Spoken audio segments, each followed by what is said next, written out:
Okay, Corey, not before, wanted to kind of get into some of the stuff that you actually saw in person. I really enjoyed that conversation, but I actually wanted to start with Yale Yeah. because Corey, with Yale, we've got a guy. I'm gonna try my best. John Poulakidas. Did I get that right? I believe it's Poulakidas. Yeah. Okay, Poulakidas, right? Greek American guy, 6'6", Hmm. senior for Yale. But even outside of him, I just wanted to kind of get your thoughts on the overall experience of watching Yale because I wanted to start here, Corey, because when you brought him up in our group chat, I was so excited because I was watching the Yale Purdue game a couple weeks Yeah. ago live, and I Hmm. was like, who the hell is this guy? Like, why is he so good? And for me, Corey, aesthetically, I was like, why does he look like Dalton Connect? Like just his body frame and the way that he moved, I was like, this looks a lot like Dalton Connect, but lefty. But obviously, the stroke looks different and all that stuff. But like his like physique and the way that he looks from like his arms and like his torso to leg ratio and stuff, I was like, this reminds me a lot of Dalton Connect, the way that he looks, but obviously different players. But wanted to kind Yeah. of get your thoughts on him and the overall experience you had there watching Yale. He's he looked very long. Now, this is actually Yeah. the second time that I've seen Yale live in the last 2 years. I saw them last year play Harvard, and he had a big game against Harvard as well. So I've seen him have two really good games. I think he started like 6 for 6 against Stony Brook or something. But he hung 23 on Purdue. So like you think of Ivy League, right? You're like, all right, well, what competition are they playing? Hung 23 on Purdue, and then you might know him from last year from his 28-point performance against Auburn Auburn. when they upset Auburn in the tournament. So this is a guy who, it's not as if he is incapable of having these performances against real competition. He also got invited to the Jason Tatum camp in the offseason. So this is a guy who is like, it's not like he's off the radar completely. Like I had somebody from a team like call him Ivy League Luke Kennard, and like I think that's like an incredible comparison for him because he's a lefty. Yep. And he's just a lights out shooter. He has over 400 3-point attempts in his college career, and he's like 41% over the span of his career. He's just a really smart player who knows who he is, has a really defined role. Obviously, this year it's expanding as a scorer a little bit. He's averaging 21 points a game. I don't think he's turned the ball over in like 8 games or something, like something ridiculous. He doesn't turn the ball over. He's a pretty good passer. He's not somebody who's going to like dice teams up with the ball in his hands, and that's not really his role. He does a lot of like movement stuff, spacing the floor off the ball, being ready to shoot. He's not put in like a bunch of ball screens. He can create his own shot, and he's got like a little bit of a bag, and he's comfortable like shooting with a hand in his face. He's got sidestep, step backs, all that. But like as a passer, he's just making like smart passes. He's going to hit the pocket pass. He might hit over the top. He's not going to like throw the weak side skip right now. Like that's not in his game. He's not dynamic in that way, but that's not his role. Bez Mbeng handles the ball and handles a lot of the playmaking for Yale, who I like a lot too. He's a defender. I think his offensive game is pretty limited. I think he's probably more like a guy who's going to bounce around, spend time in the G League or play overseas. But like Poulakidas is a guy that I think people are going to talk about at some point this year because he is a really, really efficient scorer who has an absolute strap, and he has good size and good length, and he's shown capable of like playing against good teams and scoring. Like some of the shots he hit in the Purdue game, like nasty at the end of the game. Like it's not like Purdue beat them handedly. Like they took them down to the wire to win that game. But some of the other things you talk about, how you started this conversation about like some of the intangible stuff. Yep. This is a kid when he was on the bench, because they beat the brakes off Stony Brook. Who again, like, they're a competitive team here and there. I think they recruit well, but like Yale was definitely favored and by a lot. And he's on the bench after, going 6 for 6 or whatever in the first half. And Yale scores, they call time. Stony Brook calls a timeout. He's the first guy up off the bench to go hype up his teammates, for the play on the floor. Like, so good teammate.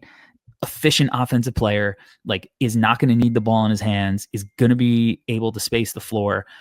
Look, I don't know if he gets drafted. I don't know if he gets invited to the elite camp or whatever, if he's more of a Portsmouth guy, but like, I think he could hoop. He's confident. I think he's good. And I think he's going to be a guy that people are going to talk about at some point. Yeah, Corey, I think the biggest thing with him is like you mentioned, like he's really long. When you see him standing out on the perimeter, he's one of these guys where it really looks like his arms are like almost by his knees. Super, super long dude, but the shooting unbelievable. I mean, he this season is taking the most free throws of his career so far early on, 8 games in, and he's just decided to not miss any of them. He's at 96% on his free throws this year. Unbelievable. And Corey, we are big believers in free throw shooting. Something that Phil Beckner, I believe, the shooting coach who was on the pod with Nate, he talked about, right? Free Damian throws, Lillard, shooting floaters. coach, by the way. Yeah, sorry.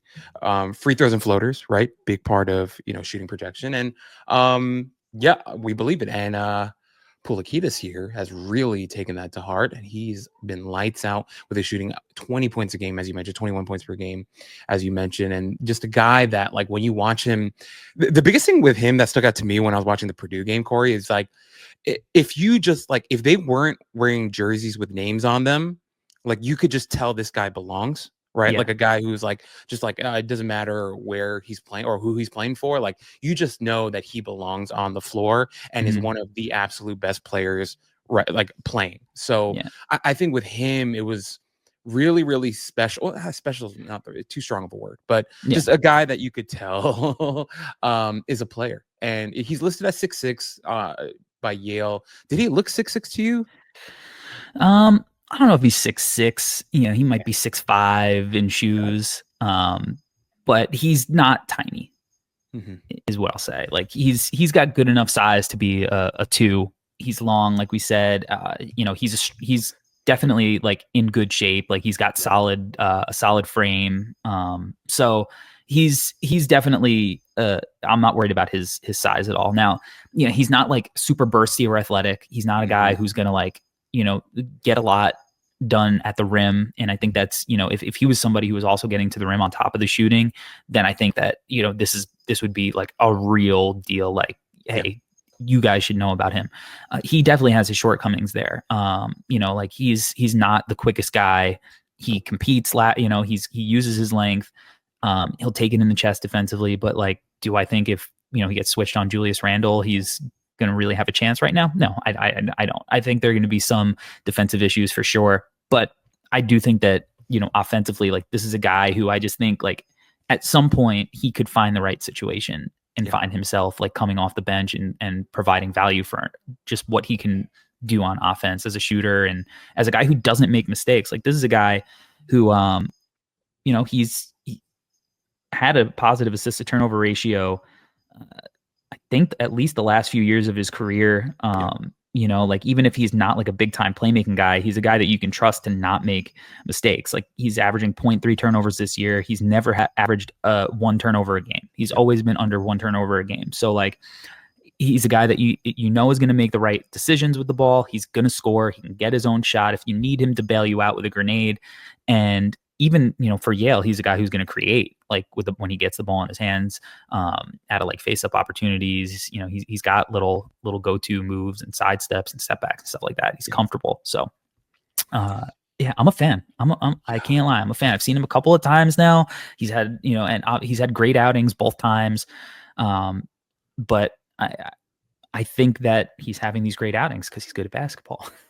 So I feel like he's probably coming into his game right now, and it's going to be fun to watch him, in some of the important matchups that he has remaining. If he does play a team like Princeton or something, like with Xavion, and there's other prospects.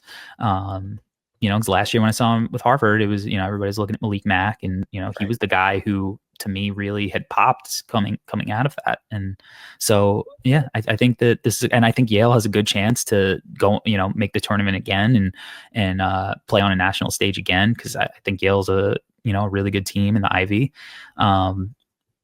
But yeah, like Yale is a good program, man. Like, you know, you Yeah. talked about Danny Wolf. You know, Right. Danny Wolf came from Yale last year. Like, again, Bezin Bang is a guy who I think is like a good guard prospect. Again, you know, not going to get drafted. You know, he's probably, if he, you know, is an NBA guy at any point, it's because he really turned his shooting around, and you know, he made it on like a 10-day or something.